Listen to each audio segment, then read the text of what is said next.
here and guiding us, and also the wonderful delegates who are part of this very unique Temple Connect program. At the outset, I take the opportunity to thank and express my heartfelt appreciation for the chairman of this convention, Prasad Ladji, and the founder was instrumental behind making this convention an event where the whole of Bharat is assembled in Tirupati today, Girish Kulkarni ji. Ladies and gentlemen, brothers and sisters, I am very happy and very delighted. Temple Connect program last year in Varanasi and this year in Tirupati is able to bring our Swamijis, our Adinams, our Gurus, one end. At the other end, very, very young, enthusiastic people. Nowhere I've seen a gathering in which youngsters are present, very passionately. They want to take the temple economics to a different level. Make sure Sanatana Dharma keeps prospering. And at the same time, rediscover what we have lost and bring those things to the mainstream. At the same time, on the other end, we have our elders who are guiding us, helping us to rediscover what we have lost over the last 250 years, trying to bring it back to the mainstream. That is why this gathering is very unique. Passionate youngsters in the one end and our senior elders in the other end. If you look at many of the global cities, if you take last 1,000 years, the cities which were present 1,000 years before, cities which are present now, many cities have vanished. Cities which have withstood 1,000 years, even now, which are centers of civilization. If you take cities like Varanasi, cities like Madurai, cities like Ujjain, cities like Pushkar, if we take some of the cities, very clearly we can find cities which should withstand the ravages of time, which are standing for the last 1,000 years. Very clearly we can connect all those cities are temple cities. Mora is also talking here. He has gone through some of the American cities. Cities like Detroit, around World War II, which were the cradles of automobile manufacturing. It lost 25% of its population between 2000 and 2010. Those cities are fast coming down. At one point of time, big cities. Even now in India, some cities are called Detroit of India. If you go to Coimbatore, a city in which I am living now, they say Coimbatore is Detroit of South India. But if you look at the status of Detroit, it is fast vanishing. Cities like Atlantic City, which is known for its gambling and which is known for its entertainment industry, it is one of the top 10 dying cities in US. It is the 9th out of 10 dying city. So cities which made a name in some sector, some industry, it is all fast going down. But cities which are eternal are our cities in which a temple is the fulcrum of that city. Very clearly from history we can understand. That is why this convention is very important, because we are trying to find a common denominator that is connecting all the temple cities. We are using the word called temple economics. We have heard a lot of economic theory. What is the temple economics? How can temple be the fulcrum of generating economic activity around that area? And more importantly, drive Bharat's growth. We are standing in this very, very holy Tirupati. We are all sitting at the feet of Lord Venkateshwara. This is not a very ordinary temple, not a very ordinary city. This temple is alone worth, if Tirupati Devasthanam is listing in the Indian stock market, its valuation will be 2.5 lakh crore. That will be the valuation of the Tirupati temple. And people have calculated the valuation by using smart metrics. This temple has got close to 10 tons of gold in the bank, 2.5 tons of gold as ornaments, 16,000 crore as bank deposit, 960 properties across India, Bharat. If somebody is doing a smart valuation, it comes to close to 2.5 lakh crore as market cap. To compare Tirupati Devasthanam to some of the large multinational companies in the world, A company like Nestle, a multinational company more than 100 years old, Nestle is around 2,10,000 crore market cap. If you look some of the big oil companies in India, like ONGC, it is around 1.6 lakh crore. Maybe there is something right Tirupati has done. There is something right that is happening in the Tirupati Devasthanam, which was formed by an act in 1932, which underwent some changes. There is a semblance of government control. At the same time, there is a freedom and autonomy also in the board, which has made Tirupati to be a temple in the last 100 years, especially after 1932, to reach this position, to reach this preeminent position. Nowhere in the world we can boast these numbers. Vatican City has seen 90 lakh people visiting it last year. Mecca, Saudi Arabia, 2 crore visited. The city where we are now, Tirupati, it had 3 crore people visiting it last year. One temple, one city had 3 crore people. Again, if somebody is getting into the economics behind Tirupati, of course, temple is big. Of course, Lord Venkateshwara is blessing us. There is a big market cap. There is a huge amount of money. Whether it is trickling down, Harvard has done a study understanding with respect to Tirupati, what is the market forces that is shaping up the city. If somebody has got the time, if you're looking at the Tirupati city per se, the employment that is getting generated, 38% of employment in Tirupati city is more on the trade, and transportation. It is all linked to the temple economy. 19% is closely linked to food manufacturing, value addition in the food industry. Everything, if you see, this temple, the whole district, the whole ecosystem around this place is connected to the offerings and service of God, which creates millions and millions of employment generation. Unfortunately, in our country, after 1947, for a long time, the Marxist concept of history, it always felt temples are a waste. It always felt temples are a wastage because some old kings who did not have any job, just to create labor and employment, they built temples. That is a Marxist version of history that was prevalent in our country for a long, long time. When we talk about Ayodhya, where Lord Ram is majestically back there, and even now in our country, the debate is, what is the point of spending so much money? Who spent that money? Whether it is worth it? In states like Tamil Nadu, even people sitting in government will say, Government of India is wasting so much money in Ayodhya. That is a narrative they try to set. But for common people like you and me, we understand what Ayodhya is trying to do. 85,000 crore investment going to happen in the next 10 years. Crores of people visiting. The kind of economic activity Ayodhya is generating, it is going to have a trickle-down economics to the last person.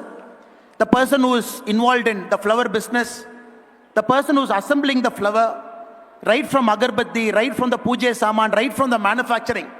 It is going to create a huge ecosystem that is going to be built around temple economics.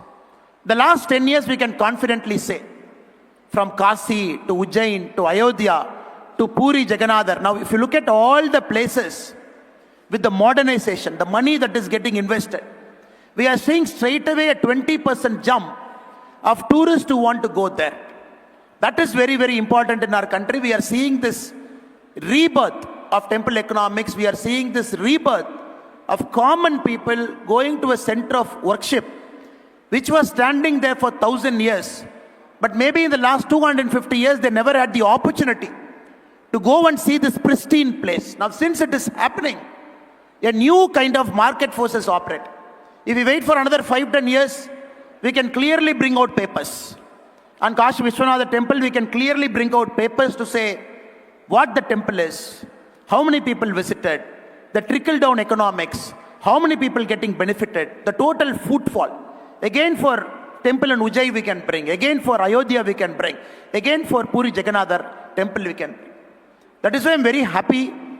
This convention is acting as a catalyst, bringing all the eminent people across India, ideating, generating knowledge, trying to create a common platform where all of us together we can come we can talk about how in the future temple can drive the economics of Bharat 25 years from now. Because I'm very, very confident Bharat has got 35 lakh temples, big and small. If I'm talking about my own state, Tamil Nadu has got 79,000 temples, 44,121 temples are under the direct control of HRNCE. We have 604 temples that are more than 1,000 years old. But the temples in Tamil Nadu are entirely different story. If anybody is having an interest, if they try to understand what is happening in Tamil Nadu, what is happening in temples in Tamil Nadu, HRNCA, it is all in shambles. 604 temples more than 1,000 years old, but many people might not even know the names of more than 10. HRNCA, which came in 1925, the current Dravidian party, the previous Avatar Justice Party, the only aim was to throttle. The only aim was to take the spiritual base out of Tamil Nadu. Right from 1926, the first act, the major act which came in 1951. If you look at this whole story, it is a story, a classical story, which will tell us how not to manage and run a temple. A beautiful state, a spiritual state like Tamil Nadu, where the state government has appointed endowment officers illegally, EOs, who control even our puja should be done, who control right up to the puja articles purchase, who without any training try to repair temples which are 1,000 years old by a cement and mortar, without even having an idea the kind of damage they are doing to a historic place. Now, in Tamil Nadu, over the last 2-3 years, there is a lot of fight happening. There is an awakening that is happening, where BJP, the party to which I belong to, we are very clear. Come 2026, one of our central manifesto point, when the NDA and BJP will come to power, day one, we will remove HRNCE Act from Tamil Nadu. All the temples of our state will get freed. Because we are very clear, we are not mentioning this as a political slogan. The reason we are mentioning this is because we have data to back it up. 1986, when the HRNCE department published its first policy paper, it had 525,000 acres of land under its control. Can you believe? A state which has got thousands of temples, where 44,000 temples are under the direct control of HRNCE. The total acreage they were managing in 1986 is 525,000 acres. 10 years later, when they published the second policy paper in 1996, they lost 60,000 acres. Nobody knew what happened to that 60,000 acres because it all went in encroachment. After that, they stopped publishing policy papers.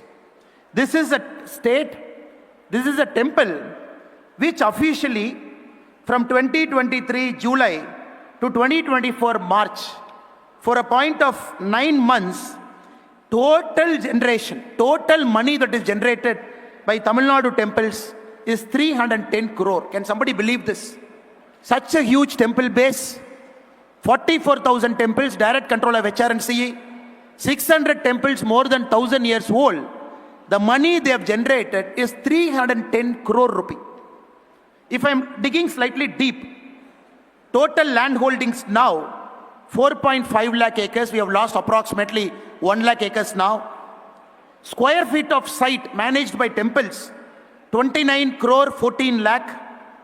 Building square feet, 2 lakh 45,000 crore. This is an asset that Tamil Nadu HRNC manages across all parts of Tamil Nadu.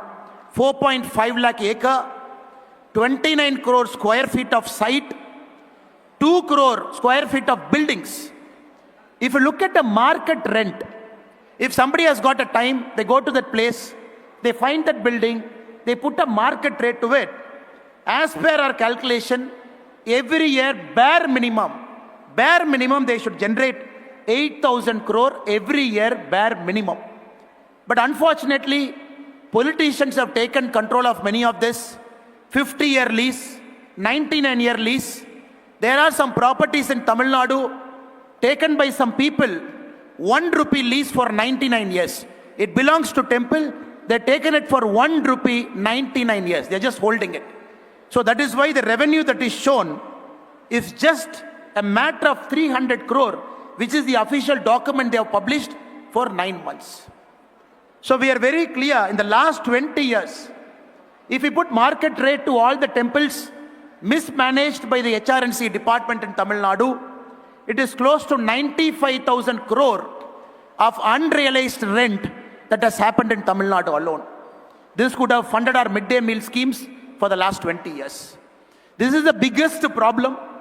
Now all of us are fighting to make sure the temples of Tamil Nadu realize their pure potential. In the open market, an economics is built around the temple. Madurai Meenakshi Amman temple, there was a controversy. 50 meters from the Meenakshi Amman temple, there is a beef stall. Somebody is cutting a non-vegetarian there. Because it is thoroughly mismanaged. There is no interlinkage connections. The whole ecosystem is not brought in a single place. Only the boundary walls of a temple are managed by an act, but not the areas around the temple which can be regulated. So people don't want to go, no toilets. Even in Thaipusam Day, when millions of people march towards Lord Muruga's sacred abode, you will see lakhs of women and children marching in the road, walking with their barefoot to Lord Muruga's temple. We will not find a single toilet. And people have to wait in queues. And people don't even, over a time what happens? People will start losing their faith in God.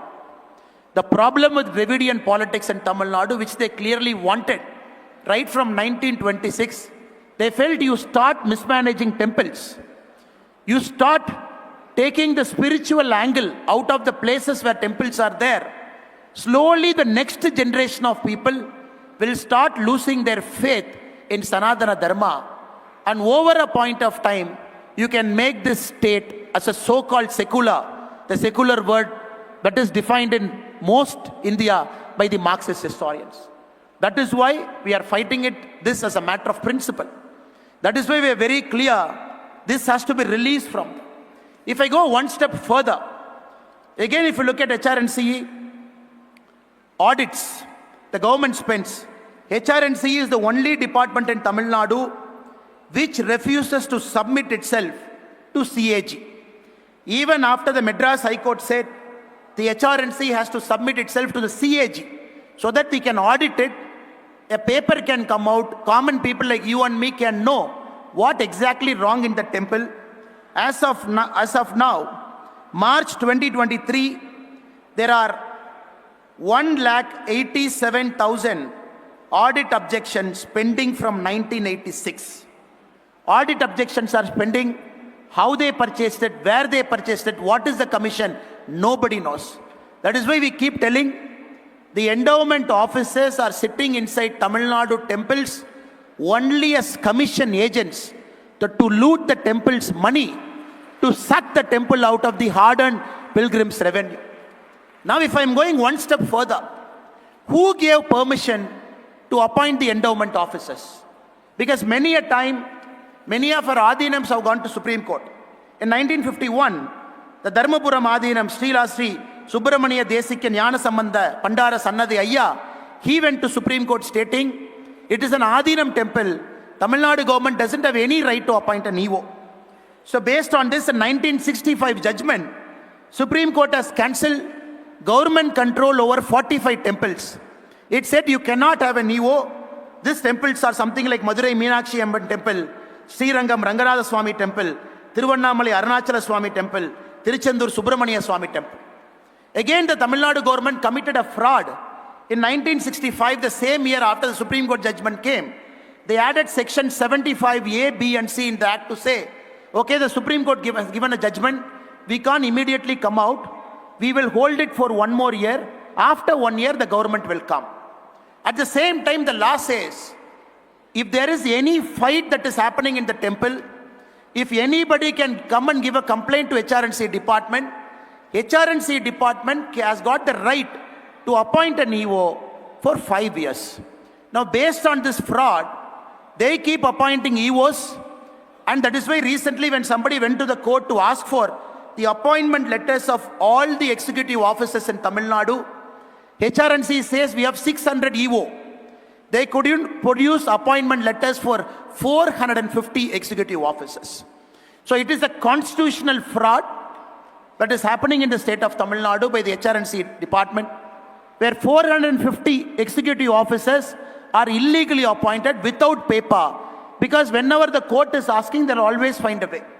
If common man like you and me, we go to the court for a particular temple, fight it out, then the HRNC lawyer, he comes with a 20,000 page document. They will bury you in paperwork.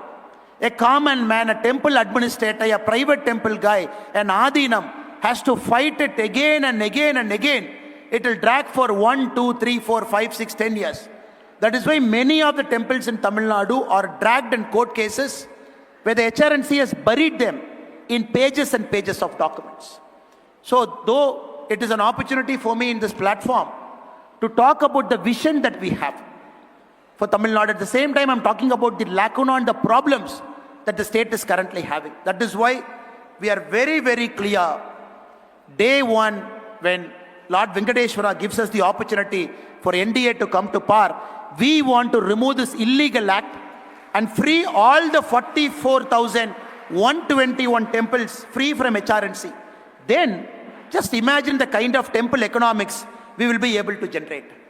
The money that temples can generate, temples with the money in Tamil Nadu, the kind of hundi collection that happens, it can run all the government schools around the temple, it can run. It can take care of all the civic infra of that particular city. It can run engineering schools. It can also run centers of excellence for science. That is the kind of revenue, even at the mismanaged level, Tamil Nadu temples are able to generate. That is why it is so heartening for us to see when there is an Ayodhya, temple economics wise, when it makes sense. When Kashi Vishwanatha temple, temple economics wise, when it makes sense. When Ujjain, temple economics wise, when it makes sense. It gives lot of confidence for a common man.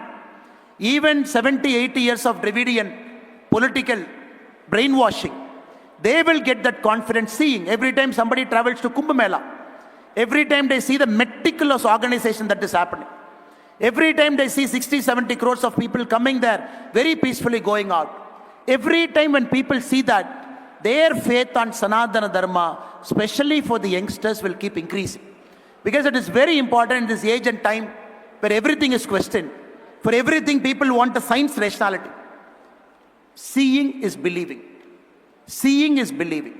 Only when people go and see how temples are beautifully managed, no semblance of VIP control, everybody treated fairly and equally, everybody standing in the queue even for 30 minutes, but somebody not bypassing the queue simply because he's a VIP, then it reinstills a lot of faith in Sanatana Dharma that everybody is treated equally and everybody will go there equally.